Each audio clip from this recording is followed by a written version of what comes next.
Hello and welcome. It's time for our reading of Luke 23, December the 23rd, 2020. This is our Advent reading project for the St. Helena United Methodist Church. I'm Pastor Burke Owens. Let's see what Luke has to say on this last day of Jesus' life.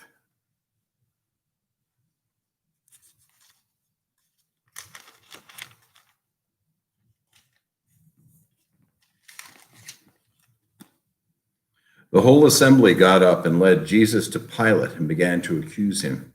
They said, "We have found this man misleading our people, opposing the payment of taxes to Caesar, and claiming that he is the Christ, a king." Pilate asked him, "Are you the king of the Jews?" Jesus replied, "That's what you say." Then Pilate said to the chief priests and the crowds, "I find no legal basis for action against this man." But they objected strenuously, saying, "He agitates the people with his teaching throughout Judea, starting from Galilee all the way here." Hearing this, Pilate asked if the man was a Galilean. When he learned that Jesus was from Herod's district, Pilate sent him to Herod, who was also in Jerusalem at that time. Herod was very glad to see Jesus, for he had heard about Jesus and had wanted to see him for quite some time. He was hoping to see Jesus perform some sign. Herod questioned Jesus at length, but Jesus didn't respond to him. The chief priests and legal experts were there, fiercely accusing Jesus. Herod and his soldiers treated Jesus with contempt. Herod mocked him by dressing Jesus in elegant clothes and sent him back to Pilate. Pilate and Herod became friends with each other that day. Before this, they had been enemies. Then Pilate called together the chief priests and the rulers of the people. He said to them, "You brought this man before me as one who is misleading the people. I have questioned him in your presence and found nothing in this man's conduct that provides a legal basis for the charges you brought against him. Neither did Herod, because Herod returned him to us. He's done nothing that deserves death. Therefore, I'll have him whipped, then let him go." But with one voice they shouted, "Away with this man! Release Barabbas to us!"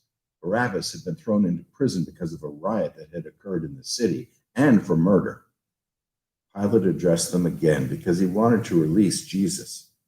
They kept shouting out, "Crucify him! Crucify him!" For the third time, Pilate said to them, "Why? What wrong has he done to you? What legal basis is there for the death penalty in his case? Therefore, I will have him whipped and let him go." But they were adamant, shouting their demand that Jesus be crucified. Their voices won out. Pilate issued his decision to grant their request. He released the one they asked for, who had thrown into the prison because of a riot and murder, but he handed Jesus over to them all. As they led Jesus away, they grabbed Simon, a man from Cyrene, who was coming in from the countryside. They put the cross on his back and made him carry it behind Jesus. A huge crowd of people followed Jesus, including women who were mourning and wailing for him. Jesus turned to the women and said, "Daughters of Jerusalem, don't cry for me, rather cry for yourselves and your children.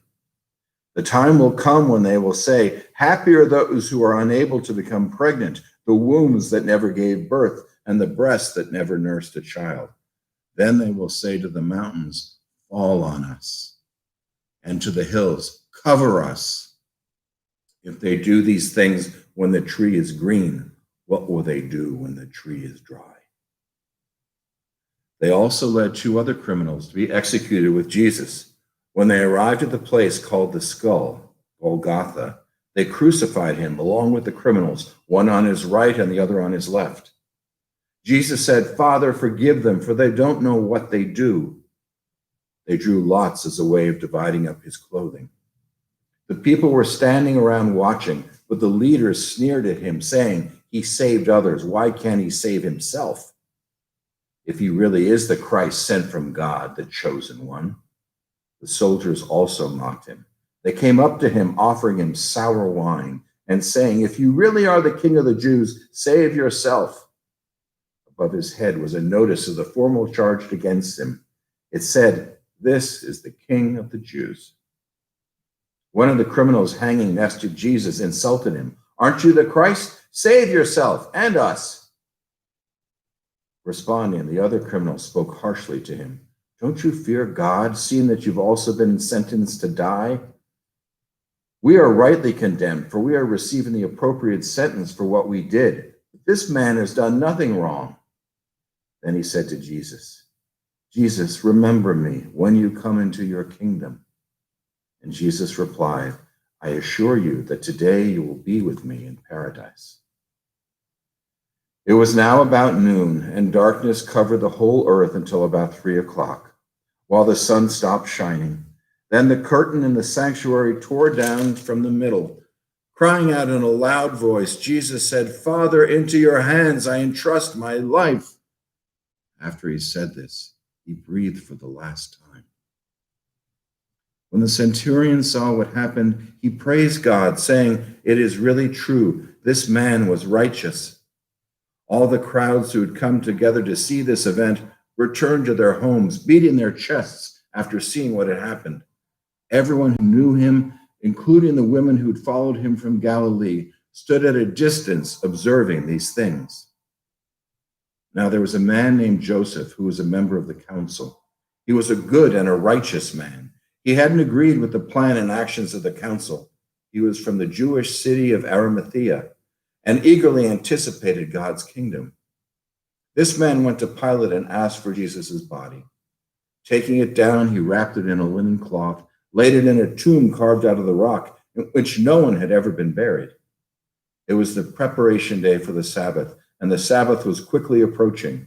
The women who'd come with Jesus from Galilee followed Joseph. They saw the tomb and how Joseph laid him in it,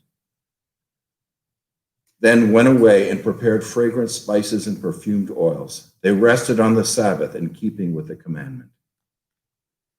So ends chapter 23, the book of Luke. See you tomorrow for the last chapter.